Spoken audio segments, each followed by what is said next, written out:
The Wenatchee mayor Mike Poirier has spoken out regarding Travis Decker and the manhunt for him. Take a listen to what he had to say if you haven't heard it already. The tragic deaths of Peyton, Evelyn, and Olivia Decker have hit the community of Wenatchee hard, and tonight we're hearing from the city's mayor. We are joined by Mayor of Wenatchee, Mike Poirier. Mike, thank you so much for joining us today. Yeah, thanks, Hannah, for having us and thinking of our community. Yeah, so this case has touched the hearts of many across the country. In fact, I would say across the globe.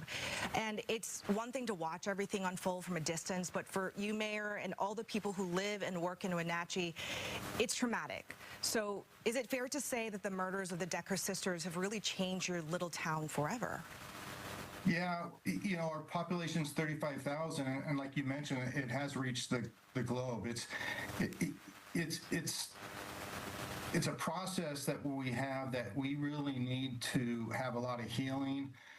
The family has reached out to our community is reaching out, and it's just a different feel when you walk around our city right now. I tell people, don't forget to give a hug today. Don't forget to do something. And it's really interesting. And today for me, it's every day is emotional. This is something we'll never forget. And how do we go from here for our healing process?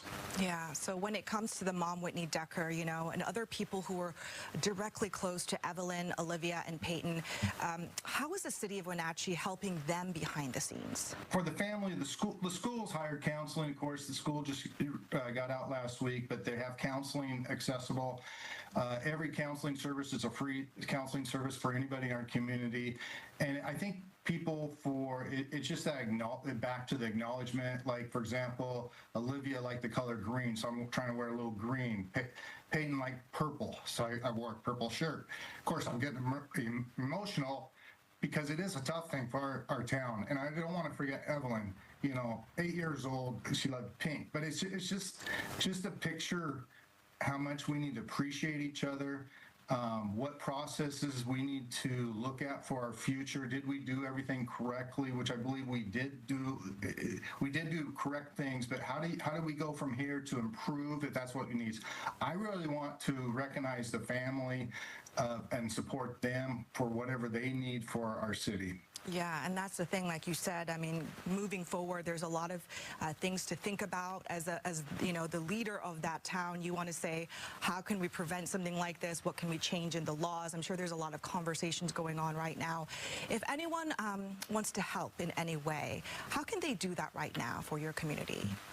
Yeah, as you know, there's been the mom Whitney put on Facebook for there's a fundraiser for her, and there's been tons of money. Of course, no money, doesn't matter how much money, it doesn't mean anything.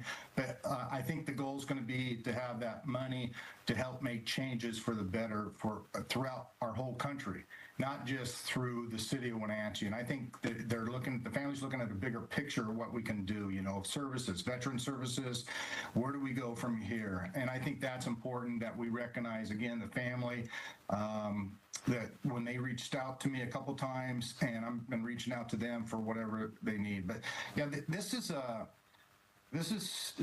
again something that we can't. Can you imagine a 5-year-old little girl in that situation? And I will take the assumption that the dad did murder him.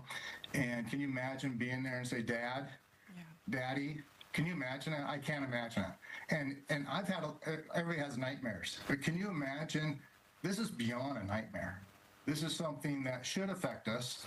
And again, never forget and to remember to support each other in a time of need, and even in not a time of need.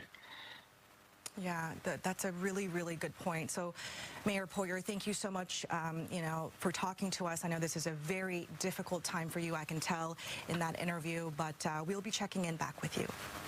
Yeah, thank you for having me. Okay. Hug your families. The manhunt for Travis Decker is still underway. Authorities do believe that he is still alive and that he is on the run. Of course, as soon as we have new information and updates, I'll be sure to let you guys know. So make sure to follow. Let me know what you're thinking in the comments, and I'll talk to you soon.